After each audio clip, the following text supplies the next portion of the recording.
ഹരേ കൃഷ്ണ. നമ്മൾ ശ്രീ ലളിതാ സഹസ്രനാമ സ്തോത്രത്തിലെ ആദ്യ 3 നാമങ്ങളായ ശ്രീമാത, ശ്രീ മഹാരാജ്ഞി, ശ്രീമത് സിംഹാസനേശ്വരി എന്നീ 3 നാമങ്ങളുടെ അർത്ഥം പഠിച്ചു കഴിഞ്ഞു. ഇന്നു നമ്മൾ പഠിക്കാൻ പോകുന്നത് ചിദഗ്നികുണ്ഡ സംഭൂത ദേവകാര്യസമുദ്യത. ചിദഗ്നികുണ്ഡ സംഭൂത ഇത് ശ്രീ ലളിത സഹസ്രനാമത്തിലെ 4ാമത്തെ നാമമാണ്. ചിത്ത് എന്നാൽ ശുദ്ധമായ ബോധം അല്ലെങ്കിൽ പരമമായ ജ്ഞാനം. അഗ്നികുണ്ഡം എന്നാൽ യാഗം ചെയ്യുന്നതിനുള്ള അഗ്നികുണ്ഡം. സംഭൂത എന്നാൽ ജനിച്ചവൾ അല്ലെങ്കിൽ ആ അഗ്നികുണ്ഡത്തിൽ നിന്നും ഉയർന്നു വന്നവൾ. അപ്പോൾ ശുദ്ധമായ ബോധമാകുന്ന അഗ്നികുണ്ഡത്തിൽ നിന്നും ഉത്ഭവിച്ചവൾ അല്ലെങ്കിൽ ഉയർന്നു വന്നവൾ. ആ അഗ്നികുണ്ഡം ജ്ഞാനമാണ്. അപ്പോൾ ജ്ഞാനമാകുന്ന അഗ്നികുണ്ഡത്തിൽ നിന്നും ഉത്ഭവിച്ചവൾ. ഒരിക്കൽ ഭണ്ഡാസുരൻ എന്ന അസുരനാൽ ദേവന്മാർക്കുണ്ടായ പ്രശ്നങ്ങളിൽ നിന്നും രക്ഷപ്പെടാൻ ദേവന്മാർ നടത്തിയ യാഗത്തിൽ ആ യാഗാഗ്നിയിൽ നിന്നുമാണ് ദേവി അതിശോഭയോടെ അവതരിച്ചത് എന്നാണ് ഐതിഹ്യം. ഈ യാഗം പരമമായ ബോധത്തിൽ അധിഷ്ഠിതമായതുകൊണ്ട് ദേവി ചിദഗ്നികുണ്ഡത്തിൽ നിന്നും ഉത്ഭവിച്ചവളാകുന്നു. സംസാരബന്ധങ്ങളായ അജ്ഞാനത്തെ ദഹിപ്പിക്കുന്ന ജ്വലിക്കുന്ന ബോധത്തിൻ്റെ ഉറവിടമാണ് ആ അഗ്നികുണ്ഡം. ചിദഗ്നികുണ്ഡ സംഭൂത എന്ന നാമം ദേവിയുടെ ദിവ്യവും മായാതീതവുമായ ഉത്ഭവത്തെയും അവളുടെ പരമമായ ജ്ഞാനത്തെയും എടുത്തു കാണിക്കുന്നു. ഇനി അടുത്ത നാമം ദേവകാര്യസമുദ്യത. ഇത് ശ്രീ ലളിത സഹസ്രനാമത്തിലെ ദേവിയുടെ 5ാമത്തെ നാമമാണ്. ഈ നാമം ദേവിയുടെ കർമ്മം അല്ലെങ്കിൽ അവതാര ലക്ഷ്യം എന്താണ് എന്ന് പറയുന്നു. ദേവകാര്യം, ദേവന്മാരുടെ ലക്ഷ്യം അല്ലെങ്കിൽ ലോകരക്ഷ. ഇവിടെ ദേവന്മാർ എന്നതുകൊണ്ട് പ്രകൃതിയിലെ സദ്ഗുണങ്ങളെയും നിയമങ്ങളെയും, അതായത് ധർമ്മം, സംരക്ഷിക്കുന്ന ശക്തികളെയാണ് ഉദ്ദേശിക്കുന്നത്. സമുദ്യത എന്നാൽ എപ്പോഴും സന്നദ്ധമായിരിക്കുന്ന, ഒരുങ്ങിയിരിക്കുന്നവൾ എന്നർത്ഥം. അതായത് സദ്ഗുണങ്ങളെയും ധർമ്മത്തെയും നിലനിർത്താനും അസുരശക്തികളെ, അതായത് അജ്ഞാനം, തിന്മ തുടങ്ങിയവയെ ഇല്ലാതാക്കാനും അതിലൂടെ ലോകത്തിന് ശാന്തി നൽകാനുമുള്ള പരമമായ ലക്ഷ്യത്തിനായി എപ്പോഴും സജ്ജയായിരിക്കുന്നവളാണ് ശ്രീ ലളിതാംബികാ ദേവി. ഈ 2 നാമങ്ങളുടെയും അർത്ഥം ചുരുക്കത്തിൽ ഇങ്ങനെയാണ്: അജ്ഞാനമാകുന്ന അന്ധകാരത്തെ നശിപ്പിക്കുന്ന ജ്ഞാനാഗ്നിയിൽ നിന്ന് ലോകരക്ഷയ്ക്കായി തിന്മയുടെ ശക്തികളെ നശിപ്പിക്കുവാൻ വേണ്ടി അവതരിച്ചവളാണ് ശ്രീ ലളിത പരമേശ്വരി. ഇനി അടുത്ത 2 നാമങ്ങൾ നോക്കാം. ഉദ്യദ്ഭാനു സഹസ്രാഭ ചതുർബാഹു സമന്വിത. ഉദ്യദ്ഭാനു സഹസ്രാഭ ഇത് ശ്രീ ലളിത സഹസ്രനാമത്തിലെ ദേവിയുടെ 6ാമത്തെ നാമമാണ്. ഈ നാമം ദേവിയുടെ അതിമഹത്തായ തേജസ്സിനെയും ദിവ്യശക്തിയെയും സൂചിപ്പിക്കുന്നു.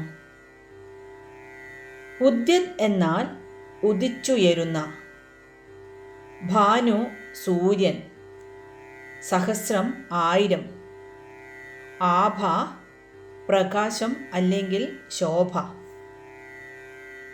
അപ്പോൾ ഉദിച്ചുയരുന്ന 1000 സൂര്യന്മാരുടെ ശോഭയോടു കൂടിയവൾ അല്ലെങ്കിൽ പ്രകാശിക്കുന്നവൾ എന്നർത്ഥം. ഒരേ സമയം ഉദിച്ചുയരുന്ന 1000 സൂര്യന്മാരുടെ പ്രകാശം അത് നമുക്ക് ചിന്തിക്കാൻ കഴിയുന്നതിലും അപ്പുറമാണ്.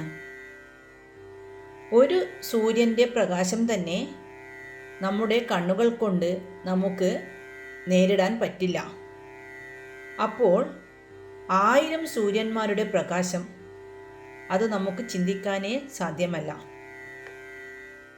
സാധാരണ പ്രകാശത്തേക്കാൾ എത്രയോ മടങ്ങ് തീവ്രവും എന്നാൽ ഭക്തന്മാർക്ക് ശാന്തതയും നൽകുന്ന ആ ദിവ്യപ്രകാശമാണ് ദേവിക്ക് ഉള്ളത്.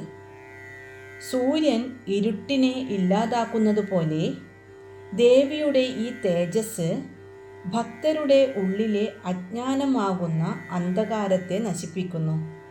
അതായത് മോക്ഷം നേടുന്നതിന് തടസ്സമായ എല്ലാ മായകളെയും ഈ തേജസ് നീക്കം ചെയ്യുന്നു എന്നർത്ഥം. ഈ തേജസ് സകല രോഗങ്ങളുടെയും സൃഷ്ടിക്കും നിലനിൽപ്പിനും കാരണമാകുന്നു. ദേവിയുടെ പ്രഭാവത്തിനു മുന്നിൽ മായയുടെയും അജ്ഞാനത്തിൻ്റെയും എല്ലാ ശക്തികളും ഇല്ലാതാകുന്നു. ലളിതാ പരമേശ്വരി ജ്ഞാനരൂപിണി ആയതുകൊണ്ട് ആ ജ്ഞാനമാകുന്ന തേജസ്സിനെയാണ് ഉദിച്ചുവരുന്ന സൂര്യൻ്റെ പ്രഭയായി ഇവിടെ വർണ്ണിച്ചിരിക്കുന്നത്. ഇനി അടുത്ത നാമം ചതുർബാഹു സമന്വിത. ഇത് ലളിതാ സഹസ്രനാമത്തിൽ ദേവിയുടെ 7ാമത്തെ നാമമാണ്. ഈ നാമം ദേവിയുടെ രൂപത്തെയും ലോകത്തിലുള്ള അവളുടെ ധർമ്മങ്ങളെയും സൂചിപ്പിക്കുന്നു. ദേവീ രൂപങ്ങളിൽ 4 കൈകൾ എന്നത് കേവലം രൂപപരമായ സൗന്ദര്യമല്ല, മറിച്ച് ദേവി ലോകത്തിൽ നിർവഹിക്കുന്ന ധർമ്മങ്ങളുടെ പ്രതീകമാണ്. ഈ 4 കൈകൾ കിഴക്ക്, പടിഞ്ഞാറ്, വടക്ക്, തെക്ക് എന്നീ 4 ദിശകളിലുള്ള ദേവിയുടെ സമ്പൂർണ്ണ ആധിപത്യത്തെയും സൂചിപ്പിക്കുന്നു. ഈ 4 കൈകളിലൂടെ ദേവി പ്രപഞ്ചത്തെ നിയന്ത്രിക്കുകയും ഭക്തരെ സംരക്ഷിക്കുകയും ചെയ്യുന്നു.